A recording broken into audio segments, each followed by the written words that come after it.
ठाणे महापालिका आर्थिक तुटीचा दावा करत असताना पदाधिकाऱ्यांसाठी आलिशान वाहनांची खरेदी केल्याचा आरोप शेकापचे ठाणे शहराध्यक्ष ऋषिकेश तायडे यांनी केला आहे.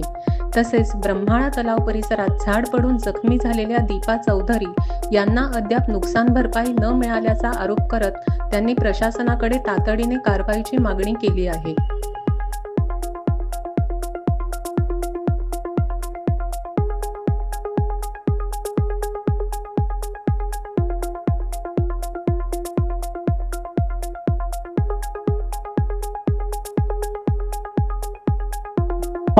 जसं आता तुम्ही बघू शकतात की आता एक VIP कल्चर चालू झालेलं आहे ठाणे महानगरपालिकेमध्ये. आता तुम्ही बघितलं तसं महापौर असतील, उपमहापौर असतील, विरोधी पक्ष नेता असतील, सभागृह नेते असतील, यांनी आज आलिशान ह्या गाड्या XUV 700 या यांना देण्यात आलेल्या आहे. महापालिका आर्थिक याच्यामध्ये त्रुटी असताना आलेल्या असताना पण त्यांना हे अशा गाड्या त्यांनी घेतलेल्या आहे.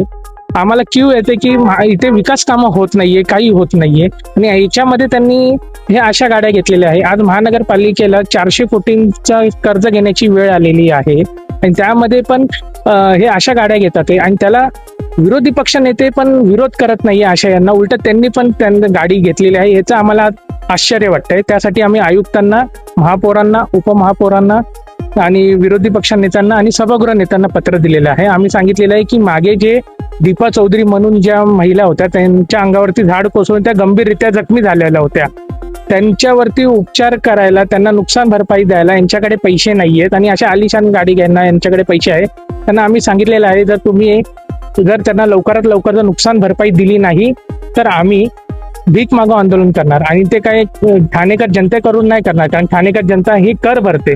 पण आम्ही आयुक्तांच्या दालनापासून म्हणजे आयुक्तांपासून ते खाली अतिरिक्त आयुक्त असू द्या, उपायुक्त असू द्या, महापौर असू द्या, उपमहापौर असू द्या, विरोधी पक्ष नेते असू द्या किंवा सभागृह नेते असू द्या, ज्यांनी गाडी घेतलं त्यांच्यापर्यंत जाऊन त्यांच्याकडे आम्ही भीक मागो आंदोलन करणार. कारण महापालिकेकडे पैसे नाहीये, त्यांच्याकडून आम्ही पैसे घेऊन नातेवाईकांना देण्याचा आम्ही प्रयत्न करणार आहोत. दीपा उदय चौधरी ही माझी भाची आहे. 6 जुलैला ती ब्रह्माळा तलावाच्या इथे चालली होती. तिच्या अंगावर एक मोठं झाड पडलं आणि ती गंभीररित्या जखमी झाली. तर तिला हॉस्पिटलला ऍडमिट केलं. त्या हॉस्पिटलचं बिल अजूनही दिलं गेलेलं नाही असं आमच्या ह्याच्यात आलेलं आहे. कारण की प्राथमिक तिने जो 1.5 लाख रुपयाचा खर्च केला होता तो पण अजून तिला मिळालेला नाही आहे. आणि अपघात तर झालेला आहे, पण त्यानंतर दैनंदिन कामावर जो तिच्या परिणाम झालेला आहे, तिला एक बाई ठेवायला लागलेली आहे, त्यानंतर मोलकरी ठेवायला लागलेली आहे, ती चालू शकत नाही आहे. नर्स येते, औषधाच्या गोळ्या येतात, याची भरपाई कोण देणार? आणि अजूनही संपूर्ण पैसे मिळालेले नाहीत. तर आमचं एक म्हणणं आहे तर तिला जे काही नुकसान भरपाई असेल ती मिळावी.